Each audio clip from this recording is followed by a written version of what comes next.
This episode is sponsored by Cohesity. Cyber resilience isn't just about getting systems back online. It's about keeping your business operating when disruption strikes. That's the idea behind the Minimum Viable Company, or MVC, a trusted operating core for recovery. Cohesity built the MVC to help organizations identify the essential applications, data, people, and processes required to serve customers, maintain communication, protect revenue, and meet critical obligations. By restoring this trusted operating core first, organizations can reduce downtime, accelerate recovery, and maintain continuity while broader restoration efforts continue. It also provides a clear recovery target, enabling teams to focus resources where they will have the greatest business impact. Learn more at cohesity.com/resilience. That's cohesity.com/resilience. Cohesity, resilience everywhere. I remember the first time I posted something online. It was a video game guide in the 90s. And there's an internet adage that I think is true. It goes like this. The best way to get the right answer on the internet is not to ask a question, but to post the wrong answer. I posted a guide on how to beat a video game, and it immediately got downvoted, mocked, ridiculed, and I was told to get good. At first, I thought they were joking. Like, I've beaten this game 100 times with this strategy. What are you talking about? Get good. But then after some pushback, they started cluing me in, telling me exactly where my advice was wrong and giving me tips on how to properly do those parts of the game. I was blown away. What I thought was impossible to do in the game, people were actually doing.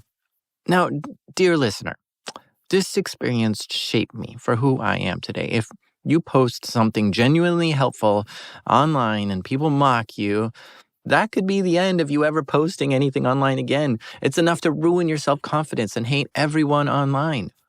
But I had the opposite reaction. I loved this game and played it thousands of times. And they were giving me tips and strategies on how to be way better than my best strategy that I had. And I genuinely wanted to be way better. Not only that, I got to make friends with other people who were really passionate about this game. It was an amazing experience. Fast forward to today. We're 150 episodes into this podcast. That's 134 hours of me yapping. I've got a lot of feedback over the years. Most of it is positive. But today I've got to correct something I got wrong. Really wrong. These are true stories from the dark side of the internet. I'm Jack Rhysider. This is Darknet Diaries.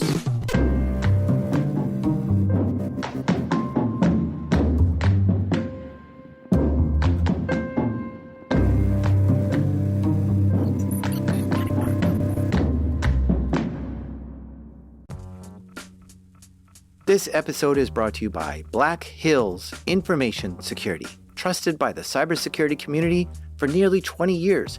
Need a pen test or 24/7 monitoring from their active SOC team? Or maybe you're ready for continuous pen testing to keep your systems battle ready.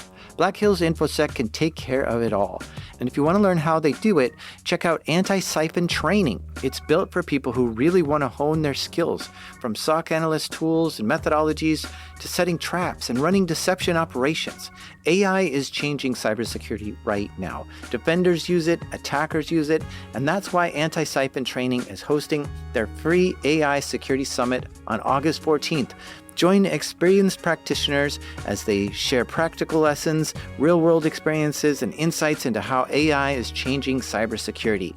And because you're one of my listeners, they've got a little something extra waiting for you at blackhillsinfosec.com/darknet. The website you need to go to is blackhillsinfosec.com/darknet.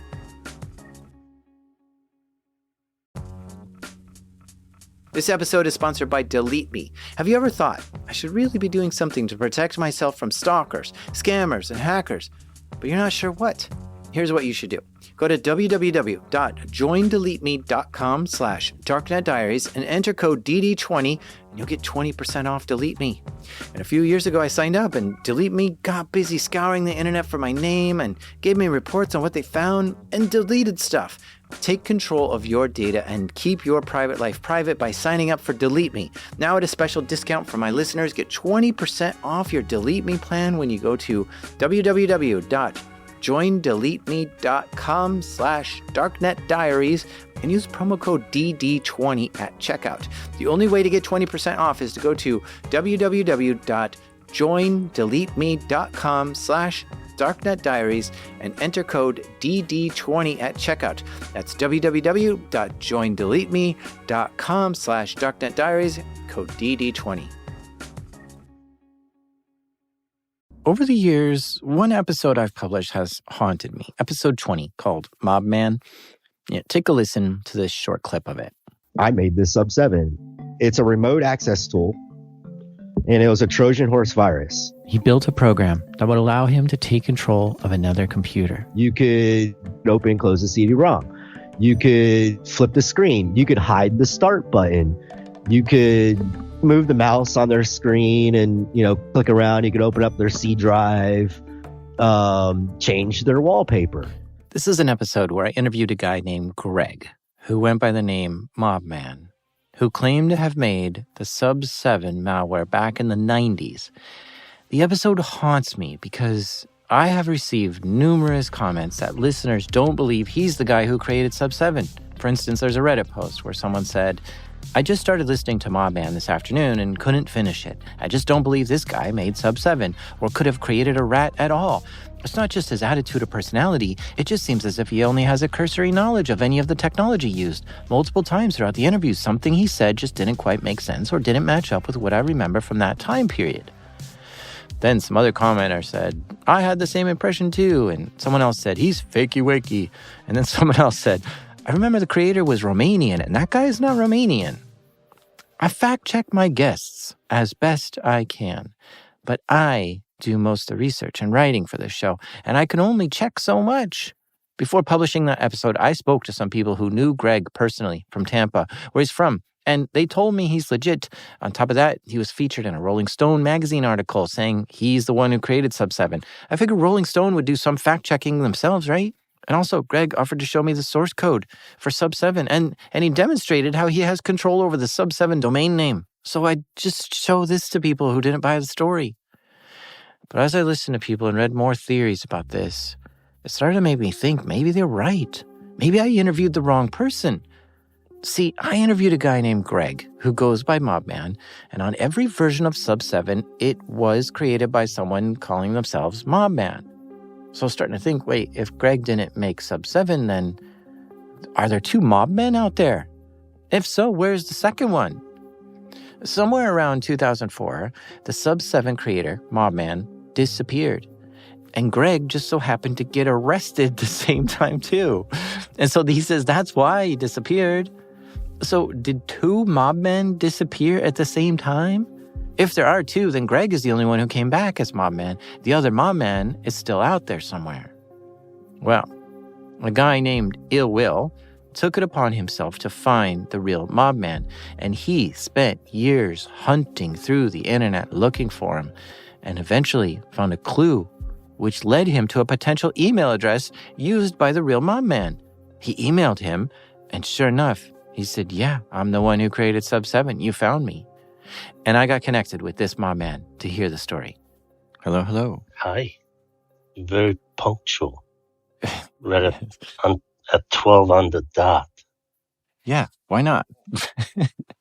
Now you call you have the tag here, Mobman, here in our call. I do. Is that your nickname? Yes. When did you start using that? 1999, I want to say. And what is the meaning of it? It comes from a rap band, a Romanian rap band called BUG Mafia. It's a Bucharest Underground Mafia. That's their name. I'm a big fan of them.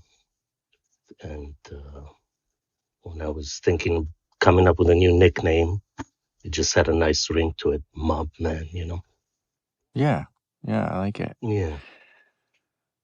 It's a trip, to get here because Yeah. for the last 6 years I've known Mobman to be a different guy. I'm aware. And now I feel like I've met a new mob man. So let's go back to the 90s. What was your early experience with just cybersecurity? It wasn't really a hacking thing. It was more of a programming thing. I taught myself to program when I was very little. I did a whole bunch of little games. This was back when I was still in Romania. So in 97, moved to Canada with the whole family. And then I found out about Delphi. I wanted to start learning in Delphi. So I just happened to pick Rat to work on, basically. That was it. That's how everything started. And so the story goes, Sub 7 was born. Yeah. Well, it all stemmed from NetBus, right? It preceded Sub 7. Like it was one of the original remote, or one of the original Trojans. It was called NetBus. So I played around with that a little bit, and that's kind of what inspired me to create something similar. So I was What did NetBus do? It was the same thing, a remote access Trojan, a rat. It had a little UI and a server. You would send somebody and then connect to them. So that's kind of what I was trying to emulate when I started. And then after I got a couple of features going, I packaged it up and uploaded it to a hacking site. That started picking up steam. I had my contact details on there. And people started sending me emails, contacting me. Oh, can you add this? Can you add this? Can you add this? So that's kind of how it grew from there. I was like, I wonder if I can do this in Delphi. So I would look into it, do some research, see if I can find it out. And if it was possible, I would just do it. If you created this as like a coding challenge, did you ever feel bad when people used it for malicious purposes? It was all fun. At the beginning and for the first many versions, it was all just fun. Having fun with people, playing tricks on them, pranks and things like that. That was the whole motivation behind it and everything else. But then started, hearing all these stories about people using it for malicious purposes. Always in the back of my mind was sort of like, well, there's many of these tools available. They just happened to pick the one I made. They would have just picked a different one if it wasn't for Sub 7. So, I mean, it's part of why I left, I guess, in the end. I wanted to get into something else, some sort of different. Throughout the whole thing, I always tagged as a hacker, but I was just a programmer, just trying to learn to program. The thing is, as this tool began getting popular, it started to be used more and more in criminal activity, using it to take over someone's computer. You can see exactly what they're doing on it, or you could steal their files or session cookies, or wipe their computer and delete everything. The problem is, creators of malware have sometimes been arrested just for creating it, not even doing anything bad with it, because those creators were knowingly creating tools or weapons for criminals to do crimes with. Sub 7's official reason for existence was to prank people. It was for jokes and stuff. Some of the most popular features in it were the ones just for fun, like the Matrix one. You just turn your whole screen black and you type letters one by one. It was basically a chat, but you couldn't get out of it. You couldn't do anything. You would just chat back and forth with whoever was on the other end. But as it started being used for more malicious reasons, that's when Mobman decided to leave the scene and basically not look back. He went on to programming and leaving the name Mobman in the past too. The very first time I heard about somebody impersonating my name and taking credit for all this stuff was stemmed from your podcast. I had a local friend, Sebastian, we call him Septa, that is a big fan of your podcast, and heard that you had an interview with Mobman. And obviously he knew who that was, and was looking forward to listening to it and listen to it. And he's like, what is this? Who is this guy? He sent me a message. He's like, yo, I listened to the podcast expecting you. And it was this other guy talking about some random stuff. I don't know what's going on. That's how I found out first. And then a couple of months later, Illwill contacted me. He's the one that started the whole process. He sent me a little zip file with a couple of details about me. He had a picture of my car. And he was like, the password for the zip file is your full name. So if it's really you, then you should be able to open it. He's like, I'm 99% sure that it's you, that I've traced you down. And I replied, I said, well, you're right. You can be 100% sure now. And he was the one that kind of not convinced me, because I was a little bit indifferent, right? Like, this was a long time ago. I don't know if I really want to get back into any of that. But he made a good point. Like, a lot of people have made their start with this, and it's not right to have somebody else take the credit. Like, history should be set straight. So let's set the record straight. This is the real mobman, the actual creator of Sub 7. But even though this real mobman heard my interview with another mobman, he still didn't want to contact me to fix it. Because the whole thing was, I didn't want to publicly say who I was. I didn't want to publicly admit all this stuff. And why was that? I don't know.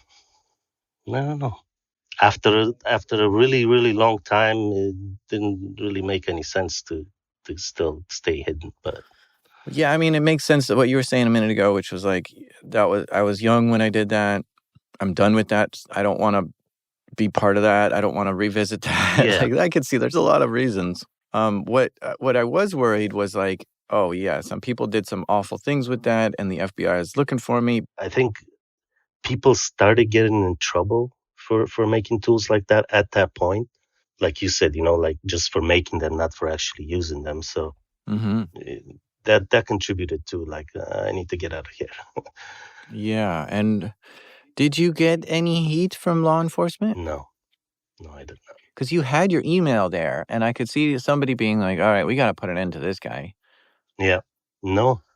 I never got into any actual trouble or heard of anything. But I kept everything private, like everything. Nobody knew my name, even the people that were closest to me in the scene, like part of the crew and things like that. Nobody actually knew. They knew the city I was in. The very first version said the city I was in. It said from Windsor, Ontario. Okay, this makes sense. This is a tool that, while, has started a lot of cybersecurity careers, has also caused a lot of damage. And with people like Marcus Hutchins being arrested like 3 years after creating some malware, it makes sense for the real mobman to let someone else take credit, since it'll allow him to stay hidden in real life. He has a bunch of family and stuff and just wants it all behind him. But after looking through Illwill's research and speaking with this mobman for an hour, I'm convinced this is him. Wow. 6 years after posting the episode, we finally discover the truth. And now we can lay it all to rest. But there's still something that's bugging me. Why would Greg pose as mobman all these years? We're going to take a quick break, but stay with us, because when we come back, I'm calling Greg. This episode is sponsored by Vanta. What's the one thing in business that's spreading as fast as AI? AI risk. Every new tool your team signs up for, every vendor that turns on AI features, every new integration, each one is an opportunity for something to go wrong. And most security programs weren't built for AI's pace of growth. Enter Vanta. Vanta is helping companies like yours watch for the risks that show up between audits, across your vendors, your AI tools, and your whole environment. How? The Vanta agent works like a 24/7 GRC engineer in the background, finding issues, drafting fixes for you, and cutting vendor assessment time by up to 50%. Whether you're a fast-growing startup or a global enterprise, Vanta is here to help you automate your security and compliance and earn and prove trust. Get started today at vanta.com/darknet. That's spelled VANTA. Vanta.com/darknet. Okay, time to call Greg, aka Mobman. Hey, you there? Yeah, I'm here. Oh, hey, man. How have you been? Pretty good. Just busy working and sleeping and doing kid stuff. The story of Sub 7 has been researched more thoroughly since you have appeared on my podcast. And it just wasn't adding up for some people. And I was put in contact with the original author of Sub 7, a Romanian fella named Mobman. Okay. So, clearly at this point, I'm believing that he's the one who created it, right? And so now I'm wondering, well, hold on. You're the one who said you created Sub7. What's going on here? Right. So we were introduced to him through, I'm assuming, Will and. Yep, Will. Yeah. So they all like made a person. Did you check his ID or anything? But yeah, he seemed to be able to produce some evidence, right? So I mean, I have a lot of that stuff too. Just Yeah. never asked, and I showed it to a couple other people that I know in my inner circles. So are we talking about the same Sub7 though? Because there's this conflicting story is just not gonna work for me. I've got to have like a source of truth here. And Will's claims on his website we could go to, right? You put in mobman, it comes up in the Google searches, and there's all kinds of claims on that website. It's like it's reaching for straws every little thing, and then after 10 years, he finally gets enough straws to put together a whole fake persona or whatever he's doing for this other mobman person. My God, Greg is doubling down. He's saying he's the real mobman, and this other guy is a made-up persona. All right. And then what about the Gmail account and the domain name? Okay, go ahead. Tell me. Well, does this other person have access to it or run it? To the Gmail account and domain name? Yeah. That's hard-coded into the source code. And you're saying you do? I do. Okay. And then you can see the registration dates on them and stuff, and how it aligns to all the times and never been kind of changed. Yeah. So maybe we get this other dude and me together. All right. I'll see if I can. You'd be wanting to talk with him. We'll get Ill Will on the call too? I'd rather not talk with Ill Will. I mean, I think,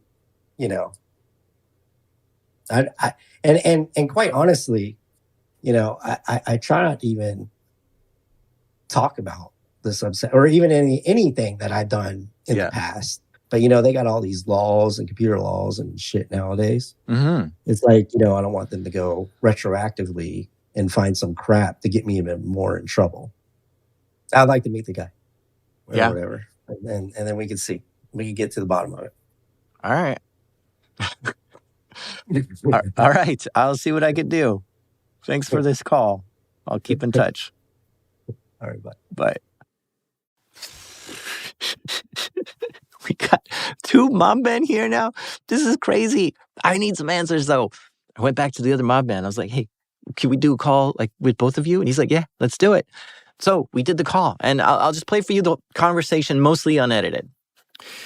Hello. Hey, what's up? Hello. So I hit record already because this is such an epic call. I've never had 2 people of the same name on my podcast at the same time. There was nobody else named Jack? I honestly, as I was chatting with both of you, I was getting confused on who's who. When? Oh. Just because you're both named Mobman. Oh. I know it sucks because I'll be like trying to play video games and I'll sign up and I'll put my name in there and then I'll see it's taken. And be like, who the hell made that? So. Well, now today you get to meet the person who made it. Yeah. Well, I don't know if he plays games. The one with the Romanian accent is the real one, just to set that up front. So, do you play video games? Like Call of Duty or something? Who are you asking? I'm not here to socialize, dude. Okay, so yes. Let's get into it. What are we here for? We are here to discover... It's not so much the name, right? People reuse names. There's a lot of Jacks in the world. I'm not worried about my name being reused, or probably Mobman has been reused before. But the question at hand here is the creation of Sub7 is being claimed by both of you. And the tricky part here is neither of you really want to claim it because it's like, hey man, that's kind of a sensitive subject. I don't really want to put my face in front of that thing. Because it has been used for, purposes that, maybe you don't want to claim or whatever. And so it is a tricky subject to try to navigate. But here's the situation where I'm trying to, explain what this tool is. And I'm getting confused on who actually made it. Well, a few people made different versions of it. No, they did not. Only one person made all the versions, dude. Oh yeah. There's Go into every single version that was released into the credits screen, and under programmer, there's only one name ever. There's also multiple Romanian quotes from BUG Mafia. It's quite obvious that the author is fucking Romanian. So why Not some Greg guy from Florida, really? why was there only one programmer of this app? Because it was just me doing everything. The whole source, I was in possession of it the whole time. Why is that? I mean, like released a couple of months ago. Today you have GitHub, and it wasn't the same back in the 90s. But with GitHub, people can contribute and help out. You didn't want other people to help out. You didn't want to share the source code. Why was that? It's because it was a mess. I learned Delphi by working on Sub 7. This is my very first project. It was spaghetti code. That was the main reason it wasn't shared. And every single version was dedicated to BUG Mafia. How do you explain that, Greg? So I found these YouTube videos, and people made something called Sub 7 SAT, and then I How is this related to Sub 7? Read 101 made something, and then John he made some too. This was at the very end, after I left the scene. There was one version released by Read 101. Yeah. That's what you're bringing up? I don't know if how do you explain BUG Mafia in the credits? Can you answer the question? The band, because they're the band, the Romanian hip hop band that was mentioned in every single release. It's the band where the nickname Mobman comes from. How do you explain that? Well, let me pull up the videos of when we used to listen to them. Videos of what? In 1999, first version that does mention it, BUG Mafia didn't even have any songs online, man. I brought tapes with me from Romania. They were only on tape. You could not have heard of them on the internet in 1999 when this was put in the about credits. Yeah, they were. It just doesn't make sense, man. And like everything. You mentioned that you made it for some Ultima Online things, like to steal credits or something. What was the story, Jack? Because he mentioned it on your podcast. Yeah, just to mess with his friends, it sounds like to me. It was all an Ultima Online thing. Like, you would find traces of it looking up Ultima Online EXE or INI or something. You could open it up because, like, the server opens up files and you can find those file names if you open the EXE in, like, a text editor. So you'd find, like, it had a method where it would modify win.ini to start up. So you could find that reference in the EXE there. None of the versions have any sort of reference to any Ultima Online things, files or EXEs or program names, or like the stuff that you came up with doesn't make any goddamn sense, man. I'm surprised that it lasted this long, honestly. And I'm surprised you were able to bullshit for this long. And the master passcode? The master passcode has my birthday in it. That's another one. It has my birthday in it. Are you born in October 15, 1980? How do we know that that's your birthday? I'll send you a picture of my driver's license. I want to hold up my driver's license too, because it says the same thing. I highly doubt that it says that. I doubt that you're born on October 15, 1980. Okay. You show me a picture. You could just Google it. It's in my arrest record and everything too. But I could put the ID up on the. Oh, is that what started the whole thing? The whole stealing the identity because the birthdays matched? Well, then how would I know that that's your birthday? Because it was mentioned. It's on the Sub 7 wiki, man. It was a known fact. Right. When the Wikipedia gets changed like every other month. Okay. And I'm mostly the one so correcting on the official it. Sub 7 website. Go ahead. there were multiple references to Romania and Craiova, the city where I'm from. For October. How do you explain those? No, I was still on the this birthday. isn't related to the Okay. birthday. I'm just going back to the Romanian Yeah. thing. Like, there's multiple verses in Romanian in the about screens in a couple of the different versions when that you were hit the released. about and the help. Yeah. Yeah. So how like what? It's obviously a Romanian that made it. Not some great guy from Florida. Again. Greg, From the Canada. And also, yeah, speaking of which, the first 5 or 6 versions, the first thing that the about credits said was from Windsor, Ontario. Were you ever in Windsor, Ontario? Do you see these credits on the software? Yeah, you can get any of the versions. Download any of the old versions. There's multiple. There's 12, 15. Do you have them all? Every single one, you can go to the about screen. Yep. And the first 5 or 6 say from Windsor, Ontario, dedicated to BUG Mafia. And some of them have quotes in Romanian. Yeah, they all say that, yes, for the bug BUG. Have you ever been to Windsor, Ontario? No. I haven't been to Canada. They don't Then let how me do you explain they don't that? let me go to Canada. I know they don't, because you have a record. How do you explain that then in the credits? You can't, dude. You can't. Let's see. You can't come up with bullshit fast enough. I'm missing the euros for this, you know. You're what? You're wasting euros for this? I'm missing the Euro 2024, the soccer game. It's a long game. You'll be all right. So I'm just kidding. Romania played yesterday. I didn't even know there was a soccer game going on. Greg, how did you get into Delphi?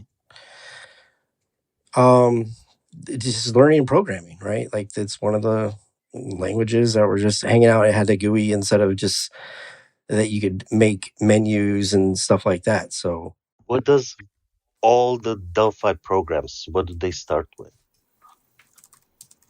What does a function start and end with? What does a Delphi function start and end with if you're such a good programmer? The functions? Or like the top where the header a function thing. What's the first thing you do after the function? What is the beginning and the end of the block of code? How is that denoted in Delphi? No. How do you define the beginning and the end of a function?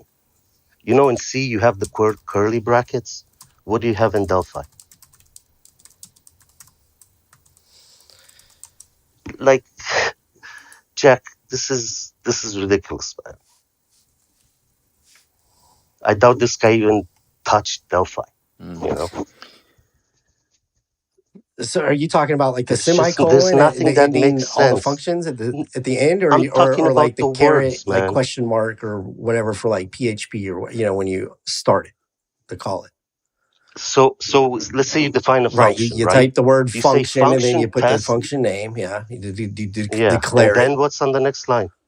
You begin, you end, you do stuff. So that's what I was looking for, man. The beginning and the end. I mean, I don't know. It just sounds pretty basic. What That's what I mean. Beginning, what is it end? People.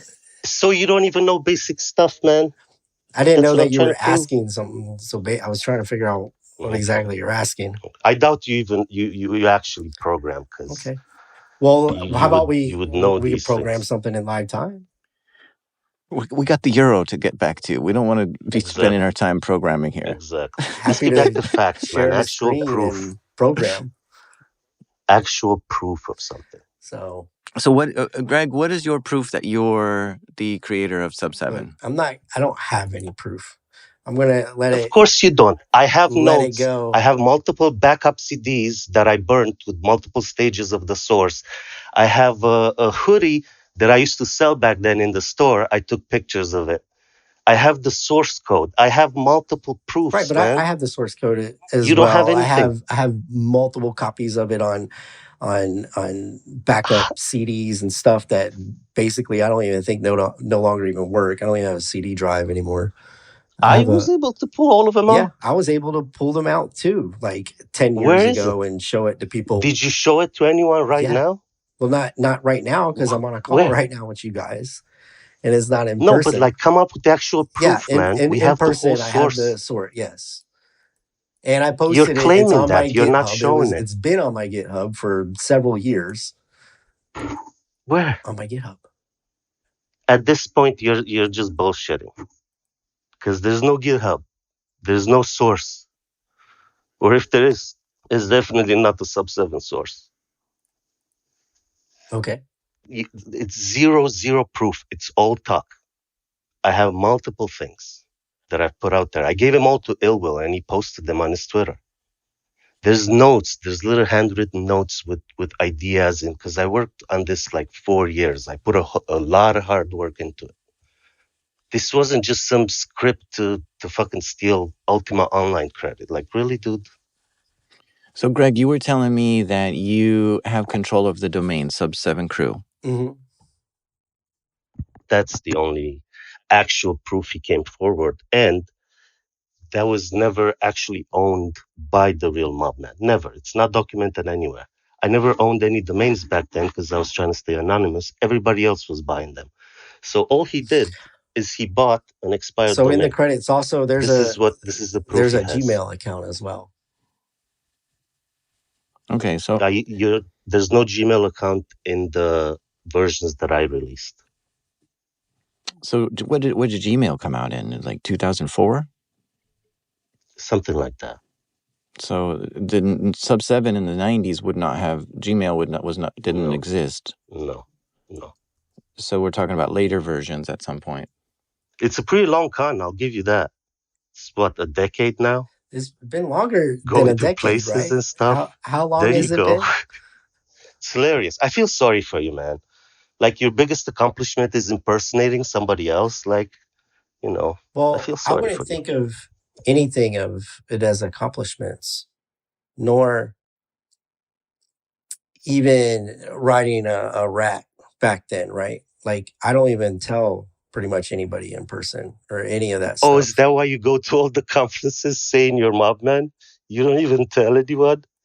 I don't, because a lot of people don't even know Ilwill what it is. has pictures of you at DEF CONs, multiple DEF CONs, when you're going around with mobman and telling everybody you made Sub7. But now you're saying you don't tell people. Come on, dude. Just come out with it. You know you want to. Come on. Well, like I said at the beginning, it's tricky because It's not tricky, Jack. Come who on. wants to say that they're the creator of this? Come on. I'm saying it right now. I'm coming out and saying, all right, you're the creator. Like, this guy's be unknown. careful around Will then, when he got arrested and stuff, and a few other people got in trouble, taken down around him. How is this related? Don't change the subject. I try not to make any absolute proof that can be used anywhere. So it's fine. I'm happy with saying I'm not, because I don't even care. So you're happy coming out and saying the truth.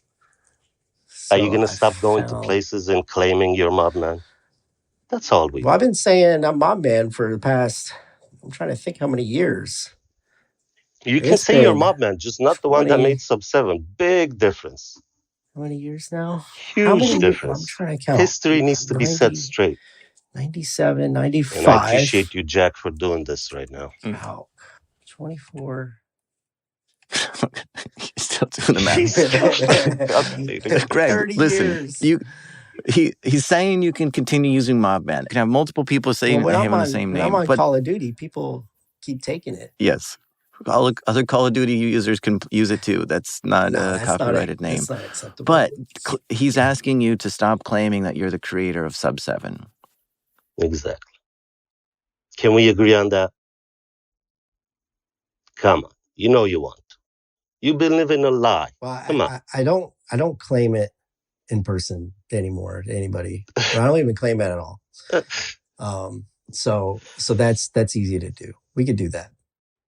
If anybody, like, for the listeners out there, right? Like, if you think you can, like, challenge me or anything like that, or if you knew me from back in the day, just send a message. We'll talk it out. I'm not hiding anything. I can show all the stuff that I talked about, the CDs. I still have the hoodie. I can put it in pictures. I can, meet you up if you come over here. I'm still in Windsor, Ontario. If you're ever around Detroit, it's right across the river. What are you? I'm confused if you're asking to fight someone or if you're asking to prove that you're the real mob To man. prove, to see the proof, right? Okay. To see the proof. If anybody wants to challenge me in any way or wants to actually see all this stuff that I'm talking about, like, I didn't think you were going to show up, honestly, because, really, what could you have said? Why wouldn't I? Why There's wouldn't I nothing, show up? man.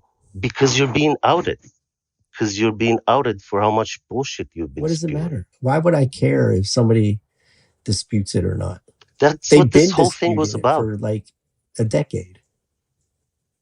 Because they saw through your bullshit. And then, yeah, it took them a decade to get all the bullshit together to like call me out of from something from 30 years ago that I don't even care about.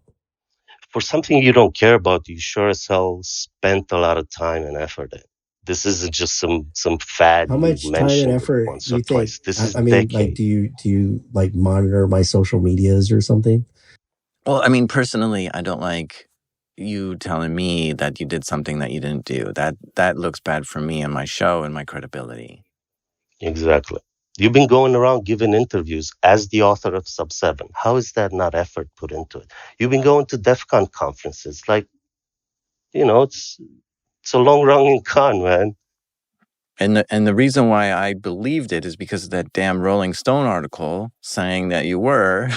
I said, Nobody faults you for this. Rolling Stone had must have fact checked it, so I think this must be legit. Well, so that's when the source code was. So I had the source code back then on whatever computer I was using. You're really going with this, man? Like, really?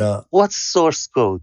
Why do you keep going back to it? I thought we agreed on you're not going to claim that no more. Well, do you want me to explain the story? Like, what are you still trying to prove? What happened and how I was able to prove it? You said Sub 7 source, so I'm not going to let you bullshit right now, because that's not the Sub 7 source. That has never left my hands until it was released by Illwill on GitHub. Never. You'll not find a copy of it anywhere in the world, on any website, on any backup, except the ones I have. So, like, as soon as you said Sub 7 source, like, no, dude, stop. But you got to stop it. Okay, but I want to hear how you got the Rolling Stone article. You were about to say something about how all that started. Right. So we sat down in a room, and I had my laptop, opened it up, pulled up the source code of it, compiled it, and showed it around, and showed the hash matched the ones that you can download from the website and all that. So was involved in any way back what happened then. to you during those years? Were you arrested too? Were Knew you right away or you were moving? It was all bullshit if listened to you in any way. Okay. Our conversation began getting circular, and we started talking over each other at that point, and so I ended the call. But I think we got a half-assed confession out of Greg, didn't we? Like, he said he'd stop saying he's the author of Sub 7 and we'll let it go. It was hard to hear that, but he did say that. So I think that's the best I'm going to get from him, and I'll have to take that. Oh, and I looked up Greg's birthday on his arrest record, and it shows October 27th, not October 15th, like he said a moment ago. But honestly, I'm not too upset about this. In fact, I knew this would happen eventually. I grew up in the same culture as these guys, right? On IRC, downloading viruses, pranking people with tools. I remember once I was in a computer class and the teacher had his computer connected to a projector, which was projecting on the front of the class. And I sent a network message to his machine, which made a pop-up show for the whole class. It was epic for a teenager. And one thing I know about this culture is just how much hackers like to mess with the press. Cult of the Dead Cow in particular learned that the press will publish just about anything that a hacker says. If you're in a hacker group and you say, oh, we hacked NASA, the press will just take your word for it and publish it.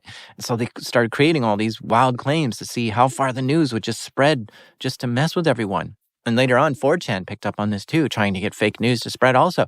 So this culture is just big on simply messing with the media.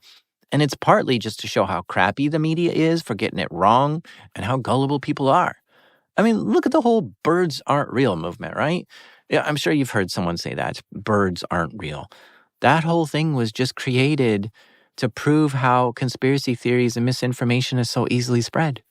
So I know the people I talk to, hackers, are known for giving misinformation, which means I have to be allergic to conspiracy theories in order to navigate this effectively and to bring you the most factual podcast I can. And to do that, I have to really know my history and understanding of tech and the scene to be ready for anything coming my way. So I guess I'm saying I'm not surprised that someone at some point pulled one over on me. But man, this was quite a long con, wasn't it? I mean, this is elaborate to have your friends vouch for you and to have all this proof that you were the creator of Sub 7. Wow. Like, I'm more impressed than I'm mad at this point. Greg messaged me after that call and wanted another call with me. He wanted to apologize to me if he caused any problems, and I started to record the call. And it's no disrespect to you or anybody else that I've if they felt hurt or betrayed or lied to or whatever, it's nothing personal. It's none of that. Like I was telling you, I respect your craft and everything, and it's good that you actually dug it up. As I was going through all this stuff with you the other way, I'm thinking of all this stuff. I'm like, man, if I actually reflect back and look at like all the shit that the stupid Sub 7 story that I done. I mean, I went to Capital One. I went to Facebook. I went to these businesses like to interview, and on the impression of, oh, this guy wrote Sub 7. Let's interview him. Let's fly him up here to Virginia at our headquarters, give him a badge, bring him in, interview him, and do all this stuff with them. So in a nutshell, it's like pretty good social fucking engineering to get all the way to do that. I mean, into like one of the biggest financial institutes. Mm-hmm. Yeah, it's true. So I think of things like that, right? It's like, yeah. And then using that notoriety where like these kids that are coming out or whoever, right? And they listen, they heed my advice. I tell them, don't screw up your life like I did. That's a great way to end this whole episode. Don't be like my man. Not my fake my man. A big thanks to Ill Will, the real mobman, and Greg for being good sports and taking us on this wild adventure. This episode was created by me, Mr. Packet Loss, Jack Resider. Our editor is the infinite loop lover, Tristan Ledger. Mixing done by Proximity Sound, and our intro music is by the mysterious Brickmaster Cylinder. Why do server rooms often have raised floors? So that technicians can get under the server rack and get to the root of the problem. This is Darknet Diaries.